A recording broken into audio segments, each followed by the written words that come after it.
Boa noite, meu povo! E aí, como é que vocês estão? Espero que muito bem. Vamos começar mais uma live da nossa campanha do Setembro Amarelo.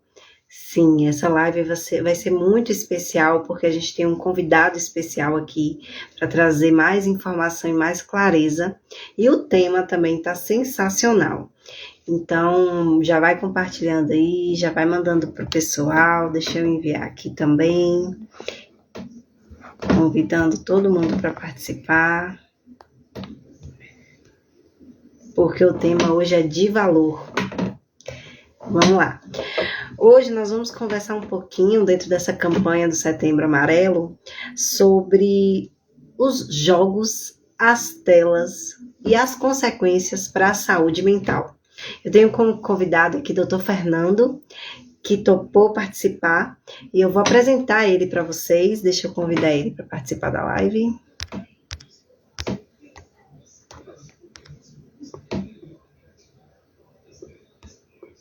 Deixa eu ver como é que eu consigo convidar aqui. Doutor Fernando, ele é médico, é psiquiatra, ele trabalha no CAPS de Encruzilhada, de Mata Verde, de Divisópolis e de Caraíbas. Boa noite, doutor Fernando, bem-vindo.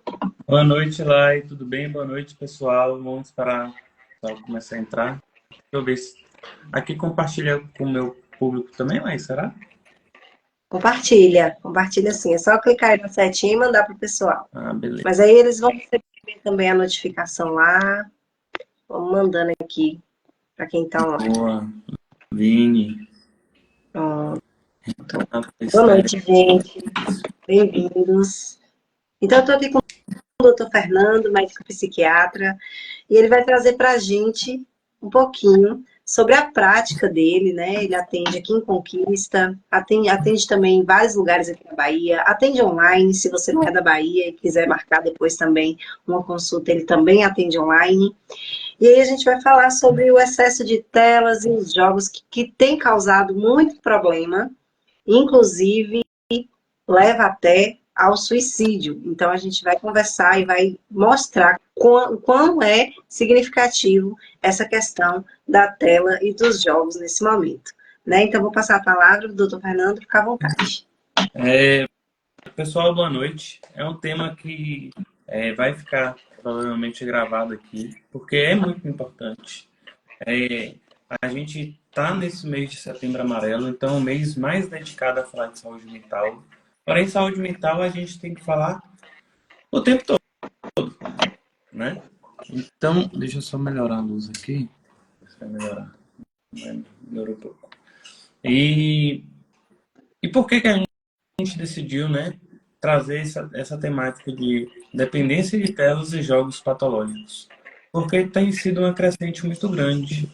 Então, você aí, Lai, como profissional de saúde, né, eu percebo que, pelo menos na minha prática, o que tem crescido de sintomas ansiosos, de irritabilidade no público da infância e adolescência, é, comportamentos estranhos,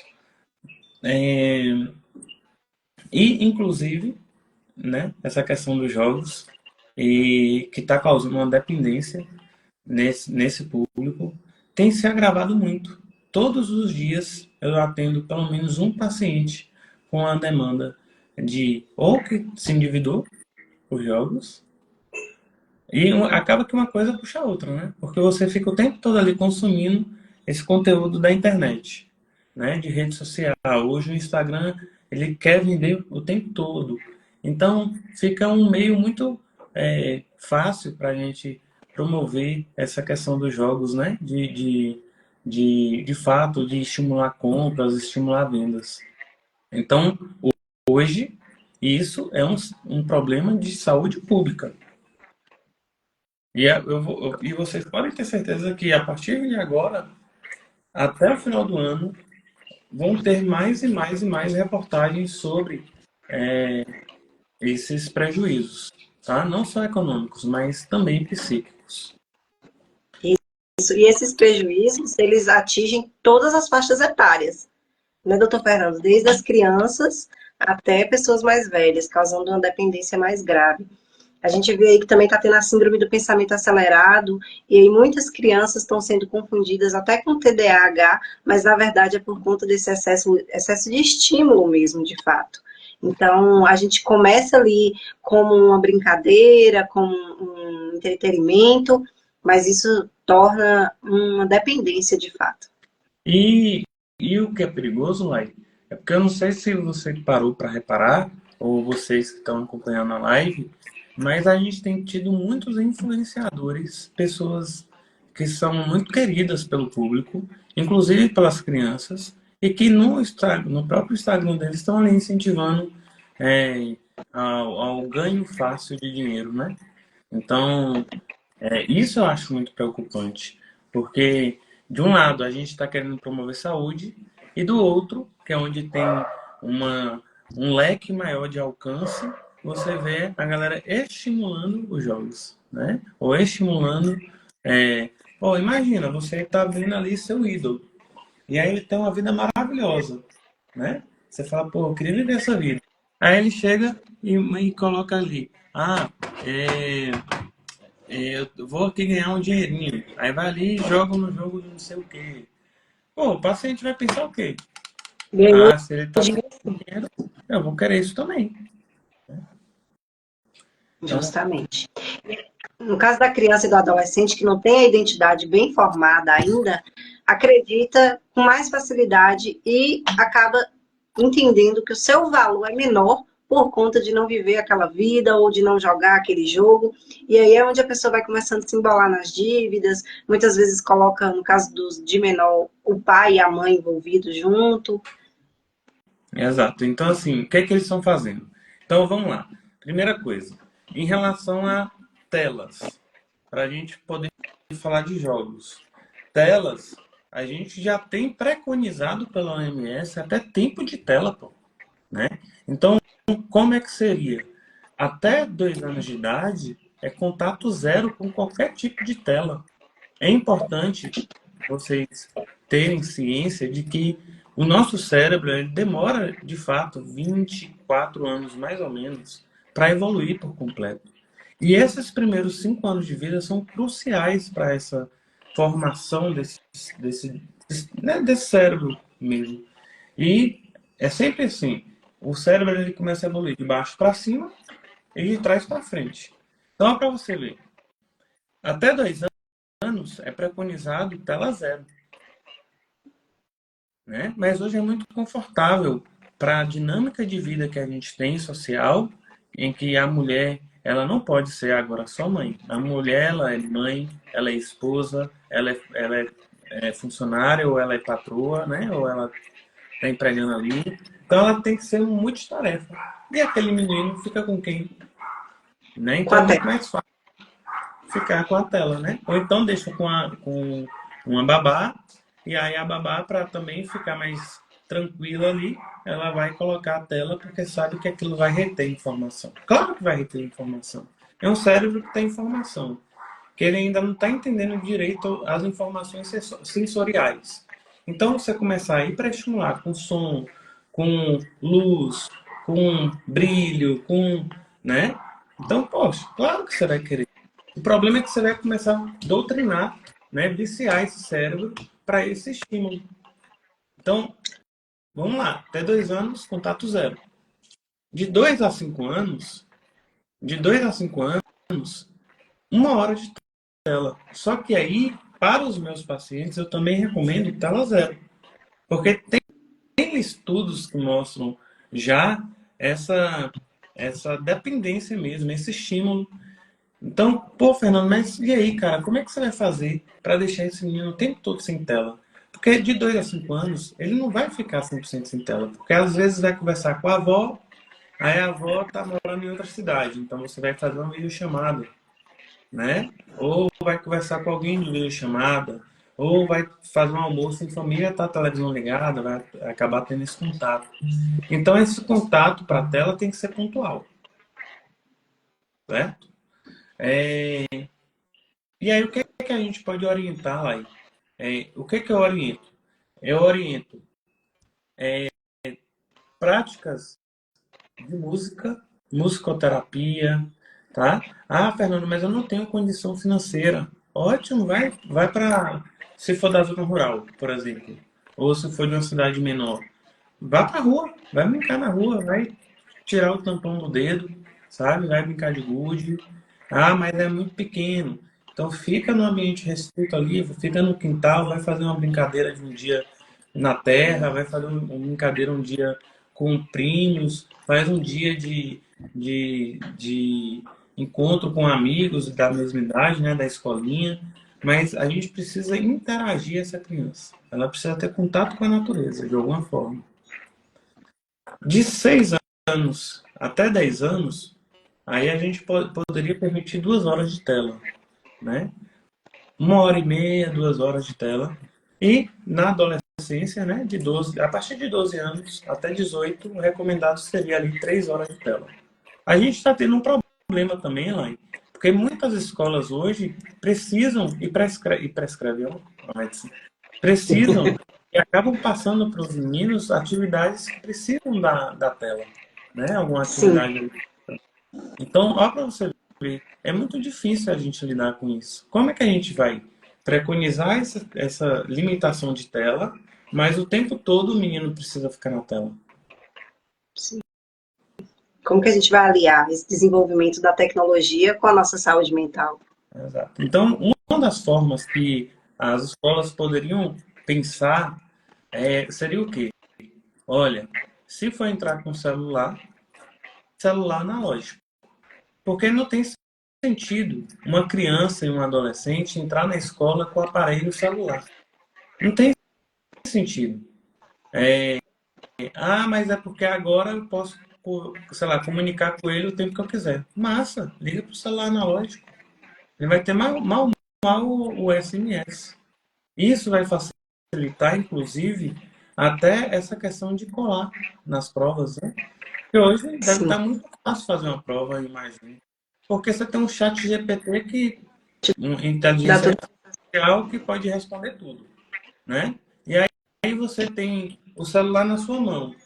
Então, olha para você ver o problema que os profissionais da educação passam, porque eles não vão conseguir ter esse controle.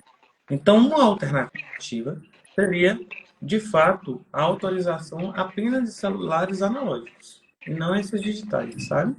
Deixar que eles só fazem ligação e olhe lá, né? Porque assim, se você está deixando seu menino na escola, aquele tempo é para ele socializar e é para estudar. Então, quando os pais permitem que esses meninos vão para a escola com celulares, eles estão permitindo que esses meninos não tenham acesso ao social. Eles vão acabar isolando nesse mundo, né? Sim. E aí, E, inclusive, pode falar. pode terminar. Que esse, inclusive, é um dos sinais da dependência, né? Que a criança ela passa a trocar, de fato, a convivência, a socialização pela tela. A tela passa a ser mais interessante. Então já fica aí esse sinal de alerta para todos os pais, mães, tias, tios, avós, começar a observar, né, nos seus adolescentes, nas suas crianças, ou até em si mesmo, se já está tendo algum tipo de dependência da tela. Exato. E aí, olha para você ver. Quando esses meninos. Você tem filho, lá? Tenho uma filha de 3 anos. 3 anos. Então, o que é que você vai perceber? Que quando ela tem contato com o celular e você decide tirar esse celular dela, ela vai ter um comportamento de irritabilidade, Isso. né? Então, é claro, é como se você estivesse tirando uma substância de um paciente dependente químico, de vez ali, né? É. É lidar com uma dependência como qualquer outra. É. Então, ó para você ver. Então, a gente já tem esse problema, né? Que a gente precisa colocar em pauta. As escolas precisam de algum ajuste em relação a isso. Os pais precisam de ajuste em relação a isso.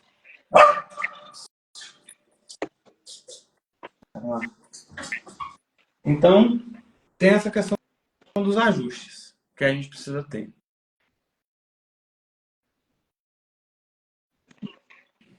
Jogos. Então, para Que você é, ver, a gente viciou os meninos em tela e agora vai viciar em jogos. sim, verdade. E assim, falando desse lugar de mãe, Para a mãe acontece muito de ser cômodo deixar o filho na tela, ainda mais por mais tempo, por conta de toda essa rotina que você falou, toda essa cobrança. Mas um principal sintoma que fez eu ter um alerta e parar de fato, e limitar a tela, e começar a fazer mais atividades, foi o terror noturno, que minha filha começou a apresentar. Então é um sintoma muito comum que eu percebo assim, que todas as crianças apresentam. Pesadelos à noite, conversando muito, sonhando, brigando. E aí eu falei, não, tem alguma coisa errada. Fui ver, era o excesso do celular, me atentei. E aí agora tem que realmente criar atividades o tempo inteiro com ela, oferecer mais leitura, mais brinquedos, sair mais ao ar livre, para ela não ter que ter celular. Porque aquele estímulo dopaminérgico, né? É gostoso, é legal, é bom, o cérebro gosta, mas depois tem as consequências. Ansiedade, terror noturno, Exato, irritabilidade, exato. entre outras. Agora, também é importante falar, Lai, que quando a gente fala de transtornos mentais na infância e adolescência, por exemplo, muito dos problemas estão nos pais. Só para você ver, você teve um insight de falar assim, nossa, pode ser excesso de tela. Aí você tomou a atitude e tirou a tela. Pronto. E resolver o Resolveu. problema. Só que muitos pais são permissivos. E aí o que acontece? Toda semana eu tenho diagnosticado transtorno opositor desafiador, o TOD. Né? Então agora os meninos, eles só não querem, eles já não querem mais ter controle algum.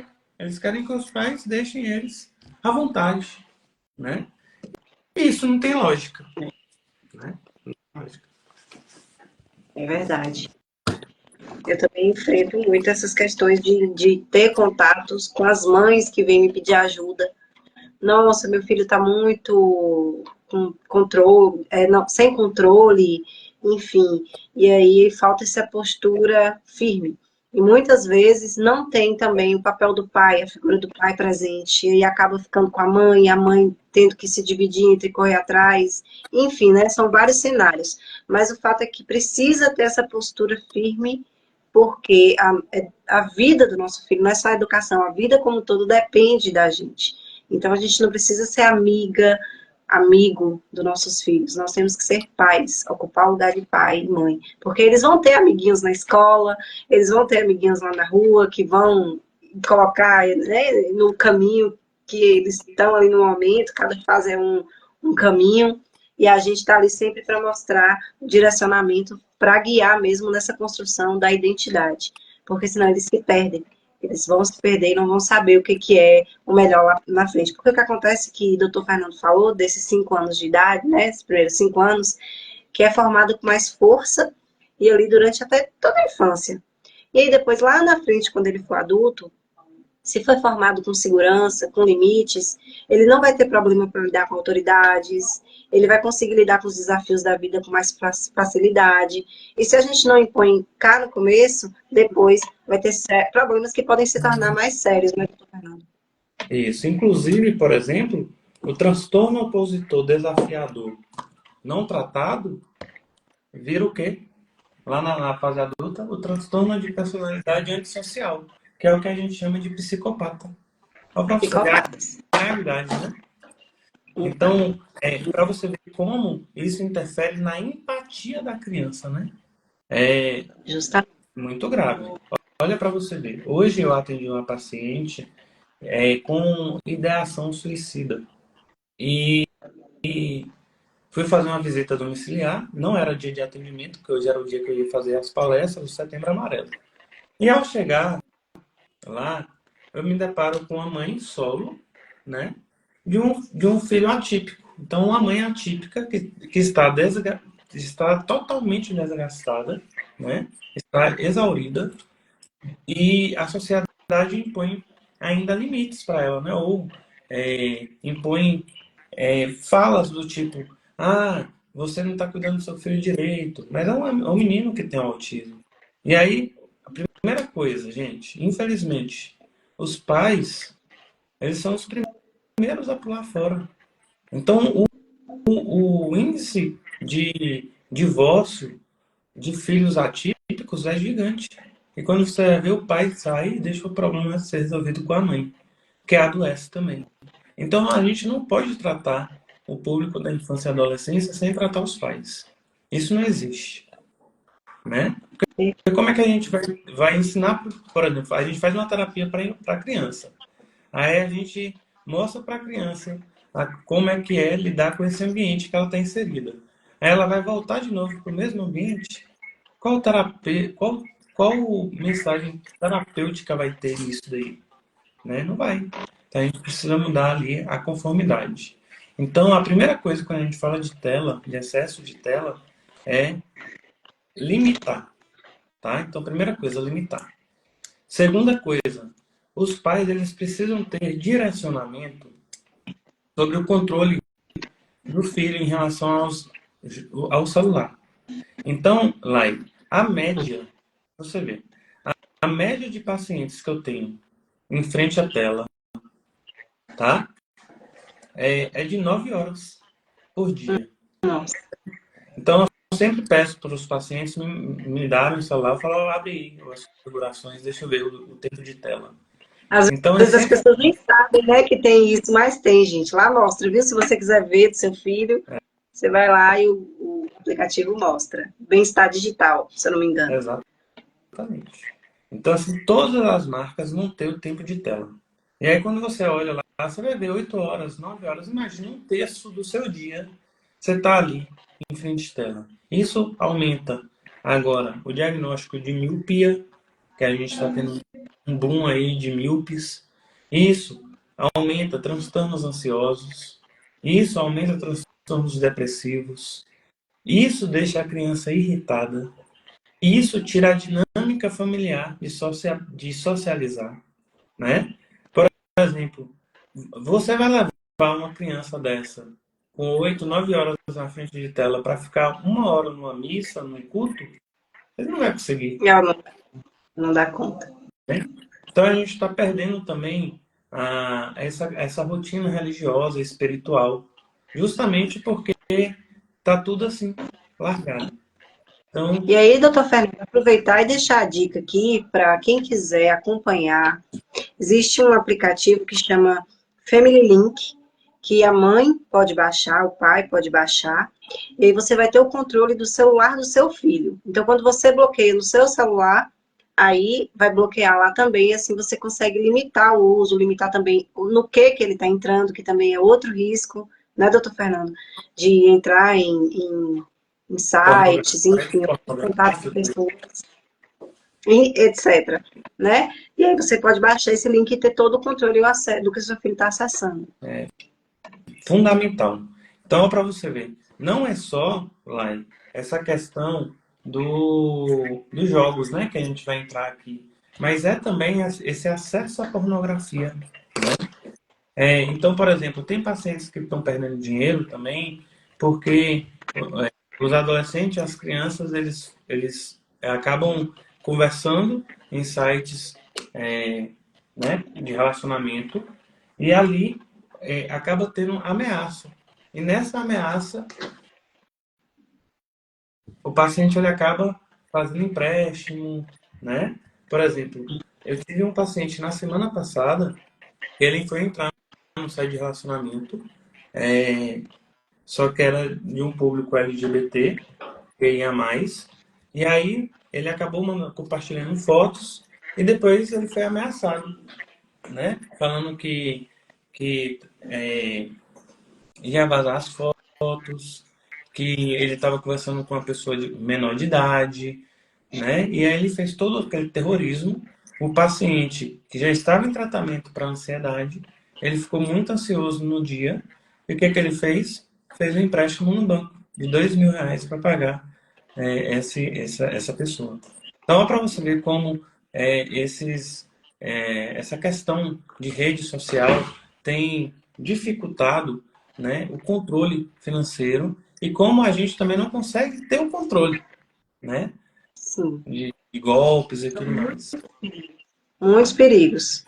E essa pornografia, ela em si só, ela já traz problemas, né, psíquicos, a ansiedade, uma questão também que acontece muito, e daí serve também para o público adulto, seja homem ou mulher, é que você vai perder o desejo natural pelo ato, né, sexual em si. Você vai ficar viciadíssimo numa dopamina rápida que vem ali através dessas imagens, desses vídeos, e você acaba ficando cada vez mais distante da realidade, porque a realidade não libera neurotransmissor como o vídeo, como aquelas imagens feitas para te manipular. Então é um sistema de manipulação muito bem pensado, muito bem feito para prender as pessoas, para dominar, para pegar o dinheiro das pessoas. A gente pensa que é assim aleatório, mas não, é tudo pensado, é tudo feito para realmente estimular, estimular, estimular, e assim você ficar ali sempre preso naquele hábito que vai causar também ansiedade, talvez impotência sexual e por aí vai. Ó, então, excesso de tela é igual excesso de dopamina, tá? Aí você vai e estimula mais dopamina nesse público, né? Através dessa questão de jogos ou de vídeos. Então, o que que você está fazendo? Você está fazendo com que esse paciente ele molde o cérebro dele para se tornar um dependente, dependente de prazer, né? A dopamina é o hormônio do prazer. E aí, Sim. o que acontece? O que é que a gente tem visto aí? Um crescente número de bets, né? Então, assim, até hoje, algumas arenas, grandes arenas, já tem nome, né? De casas de aposta e tudo mais. Então, está começando a entrar na sociedade daquela forma de aceita que dói menos, né? E aí, nessa brincadeira, a gente tem visto o crescente número de prejuízos financeiros que os pacientes eles têm adquirido, né? Então, eu atendi um paciente e ele apostou na época da política 3 carretas da família, né? Então, para você ver como lá na vida adulta responde o que pode ter sido originado lá na infância, né? Então, foi 1,5 milhão quase, né, de dinheiro perdido em aposta. Então, olha para você ver a gravidade. E aí, o que que acontece? O financeiro, ele estremece a nossa psique. Então, quando você está apertado financeiramente, você fica inseguro. Você fica numa posição de, e agora, o que é que eu vou fazer? Né? E aí, o que é que está acontecendo? Os meninos, na escola, pegam dinheiro de lanche, né, o dinheiro do lanche para jogar R$ 10, R$ 15, coloca no tigrinho, coloca nas roletas, né? E perde. Às vezes ganha. Geralmente assim, coloca 10, aí perdeu 10, coloca mais 10, ganhou 20. Aí você fala assim, nossa, massa, vou começar. E aí é só perder. Então o que é que a gente está vendo? Paciente roubando o cartão dos pais. Paci... Adolescente principalmente. Paciente pedindo dinheiro emprestado para agiota. Paciente pedindo dinheiro emprestado para a família. E aí, quando a dívida fica no valor descomunal, óbvio, eu quero resolver o problema. E aí eu vou resolver esse problema como se eu não tenho dinheiro? Querendo sumir, né? E aí entra o grande problema, que aí esses pacientes eles acabam desenvolvendo sintomas autolesivos ou de autoextermínio. Então, tem sido muito crescente autolesão não suicida no público da infância e adolescência, que é o quê? Aquele público que na hora da ansiedade, na hora da crise, eles começam a se machucar, tá? Não é para chamar atenção, é para de fato aliviar a dor, porque quando o paciente ele se machuca, além do sintoma de alívio da... Quando o paciente ele se machuca, o que acontece? O corpo libera uma substância, tá? Chamada opioides. São os opioides endógenos. E opioides, gente, são medicamentos que a gente usa para medicar dor, né? Então, tem um sentido ali. Quando o paciente ele se machuca, ele tem alívio da dor física e da dor psíquica, tá? Então, por isso, Gerlan, acabou de comentar que falou que está passando por isso. E aí, Gerlan, busca ajuda, viu? Busca o doutor Fernando, eu também estou disponível. Desculpa te atrapalhar, mas foi só para dar esse eu acho que apoio que a gente está vendo. ela passa por isso muito porque é professora, né? E Já, ela deve estar passando por isso na escola. É não, Jean? eu acho que Gerlan é um adolescente. É Gerlan. Ah, não, então não vi. Tá, deixa eu ver. Não tá no chat, né? Não tô conseguindo ver o chat. Tá, ele comentou aqui no chat, foi. Ah, então olha para você ver. Você, cara, você tá tendo uma manifestação ansiosa, né? E aí vem os pensamentos. O pior é isso, que o paciente, quando ele está muito ansioso, a mente ela não para. E aí ele vai para a tela, também informação que não para. Aí quando desliga, fica tudo aquilo ali, rebobinando na mente dele. Aí fica ansioso para o futuro que vai vir, fica preocupado com o que aconteceu, né? Não consegue lidar, mas eu garanto que tem tratamento, tá? Principalmente se a gente conseguir ter um tratamento multidisciplinar, que seria como o acompanhamento médico, psiquiátrico, a psicoterapia, tá? O acolhimento familiar, a inserção em grupos, tá? Então, todo esse processo conduz a, de fato, uma melhora e, quem sabe, até uma remissão completa desse tipo de sofrimento, tá? Eu acredito que quanto maior o sofrimento, maior a alegria. Então, assim, eu te garanto, cara, se você está sofrendo muito agora, a chance de você ser muito alegre, ela existe e é real. A gente agora só precisa conduzir, mudar esse estado de energia, sabe? Não sei se você está assim porque você estava jogando e se endividou, não sei se é porque passou por algum processo de trauma familiar, né, ou de um estresse pós-traumático, mas a gente tem condição sim de se ajudar, até porque a live é nessa intenção, é da gente promover saúde e conseguir captar pessoas que precisam do nosso suporte, precisam da nossa ajuda, né? Então, é, medicamentosamente falando, Lai, por exemplo, ao para você ver a gravidade, a gente prescreve uma droga, né, para, por exemplo, transtornos por jogos, que a gente prescreve para alcoolista, né? Então, a mesma medicação que a gente passa para tratar vício de cocaína, vício de álcool, é o que a gente está passando para adolescente, pô. Então, não existe isso. Por isso que a gente E precisa mudar aí, essa doutor dinâmica. Fernando, é importante trazer também que quem tem essa dependência, né, esse vício por jogos, quando começar a tirar, vai passar por uma crise de abstinência. E aí, nesse momento, é importante que a pessoa já tenha estratégias pensadas para quando a fissura vir. A fissura, que a gente chama, é aquele desejo incontrolável que só vai durar 5 minutos. Então, você olha no relógio, nossa, tô tirando minha dependência, mas deu muita vontade agora de jogar.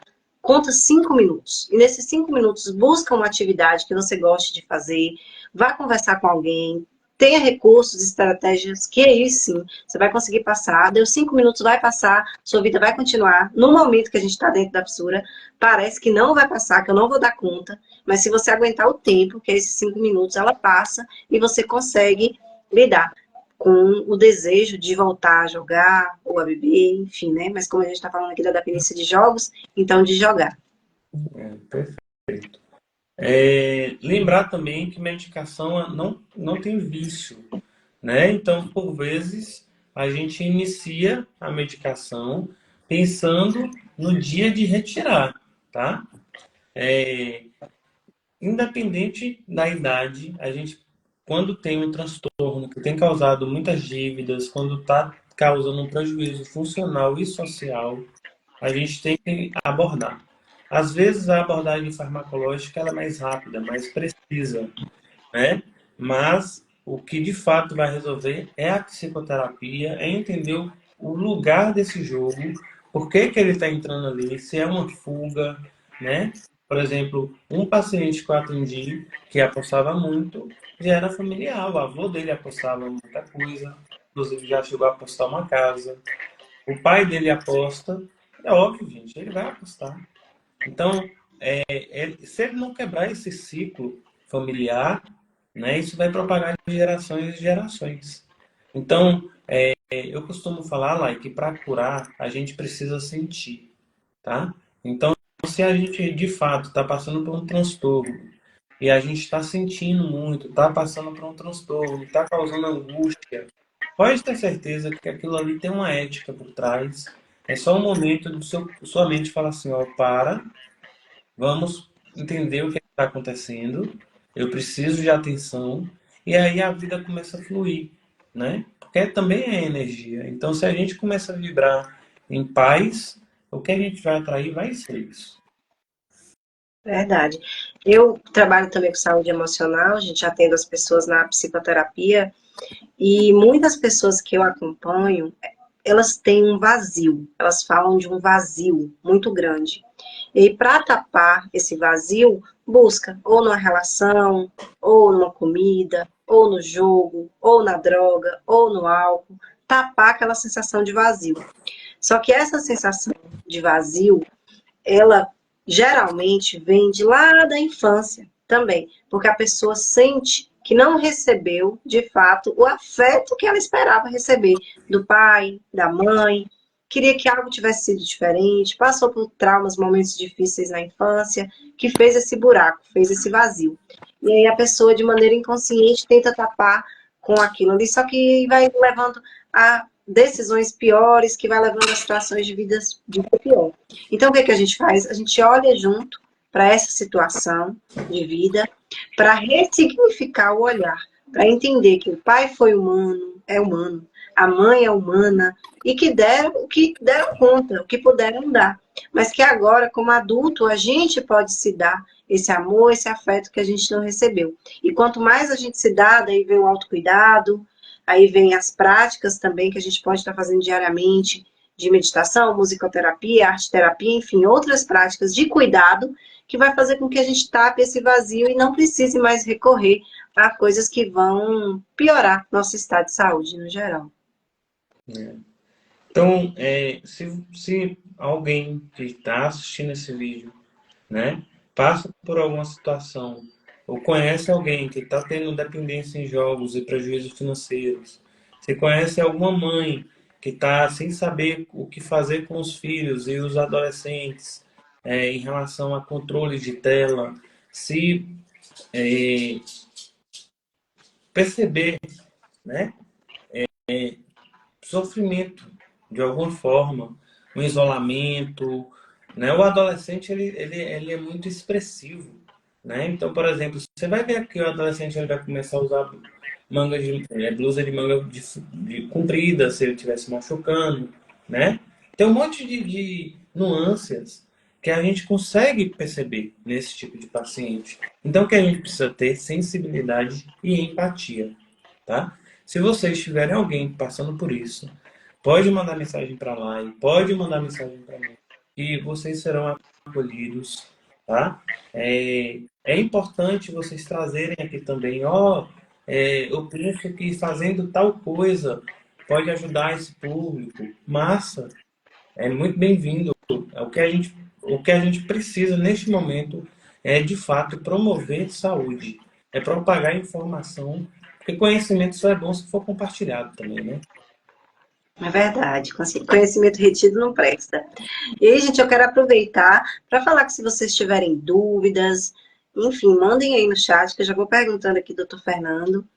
E é isso. Deixa eu ver se tem mais. Sim, aí vamos falar só um pouquinho aqui para fechar, então, como que a gente pode criar novos hábitos para esse pessoal sair da dependência, doutor Fernando?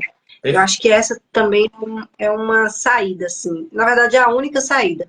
Criar um novo hábito de vida mesmo, desde a hora que você acorda, enfim. Então, vou passar um pouquinho a palavra para o doutor Fernando. Então, 5 coisinhas que eu quero que vocês anotem. Primeira coisa, rotina espiritual. Não posso deixar, porque se a gente fala de saúde, saúde é a junção de espiritual, mente e corpo, é tudo interligado, tá? Então, olha para você ver.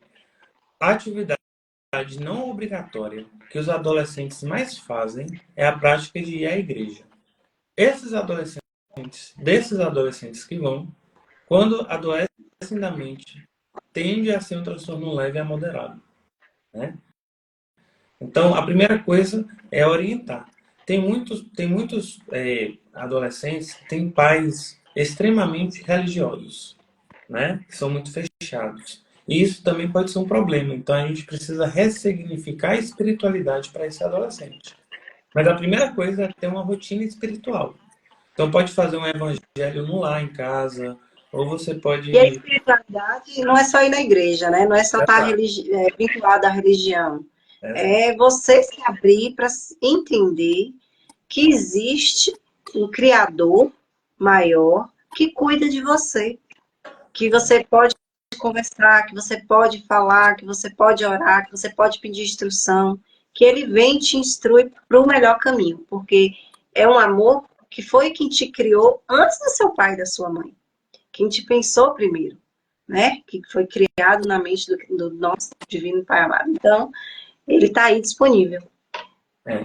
Então é uma saída. Tem pacientes que são agnósticos ou ateus, eu falo assim, ó, não precisa acreditar então, mas acredita no universo, acredita em você, acredita em alguma coisa.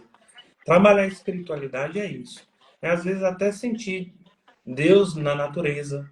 Então tem muito paciente que fala assim, ó, vai ali tomar um banho de mar, vai ali fazer uma trilha no mato, né?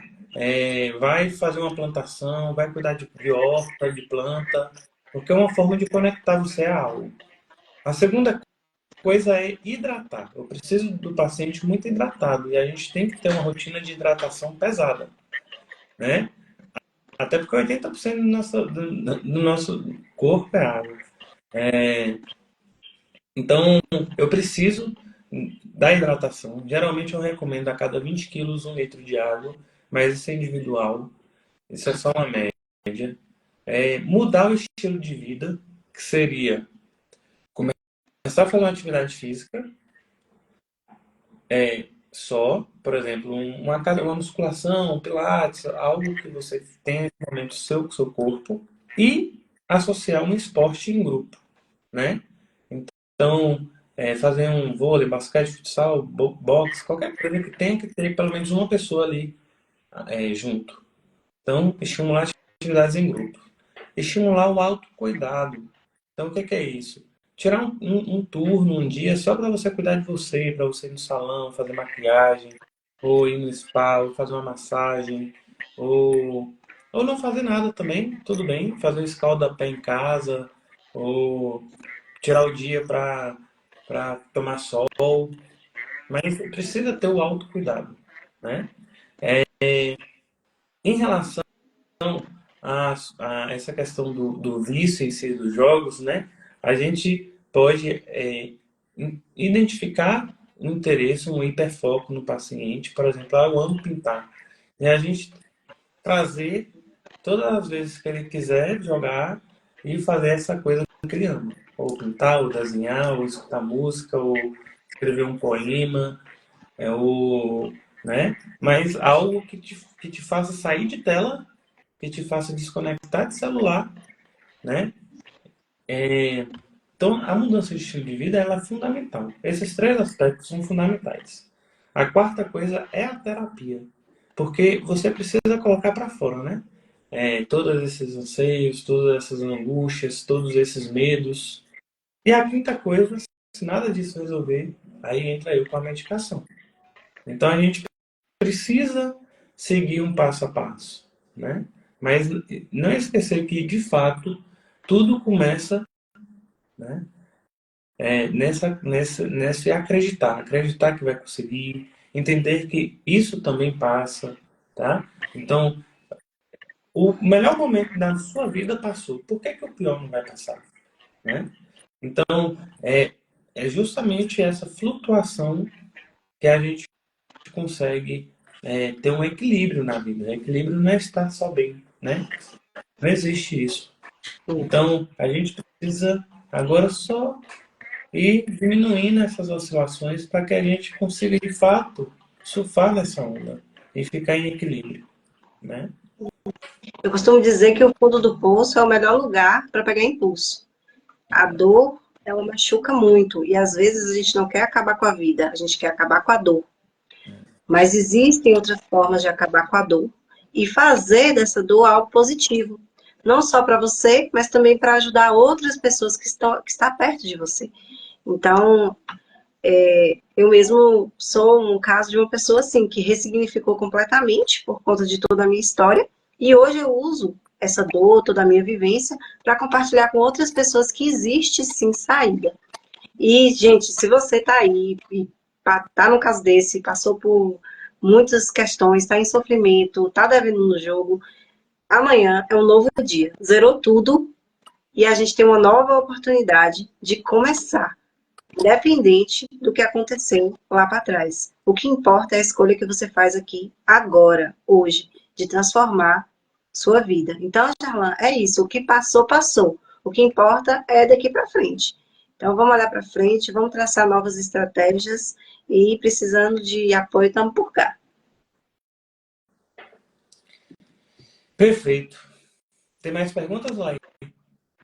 Não, acho que ninguém mandou mais pergunta, não. Gente, vocês querem perguntar mais algo? Doutor Fernando, de qualquer maneira, eu já vou te agradecendo. Eu acho que assim, foi muito, muito, muito produtiva. Eu vi que o pessoal já pediu aqui outros temas, borderline, enfim, outros tipos de depressão também e tudo mais. Mas assim, gratidão de verdade por ter topado. E é isso. É o nosso primeiro contato, né? De muitos. É, Assim que seja. amém. E muito obrigada, então, viu, gente? Todo mundo que participou. Essa live vai ficar salva aqui no meu perfil. E qualquer coisa a gente está disponível para ajudar vocês aí nesse processo de superação da dependência. Seja de jogos ou qualquer outro tipo de dependência. Muito bem. Boa noite, pessoal. E qualquer coisa, estamos à disposição. Pronto. Aí ele fala, Luana falou que você é tão claro nas consultas que não tem nem perguntas. Oh, E meu foi Deus. muito elogiado. Só te amo, viu? Ah, como não amar esses pacientes, né? É verdade. Então, boa noite, viu, doutor Fernando? Até a Boa próxima. noite. Boa noite. Beijo, Lu. Tchau. Tchau, Tchau, Lai. tchau.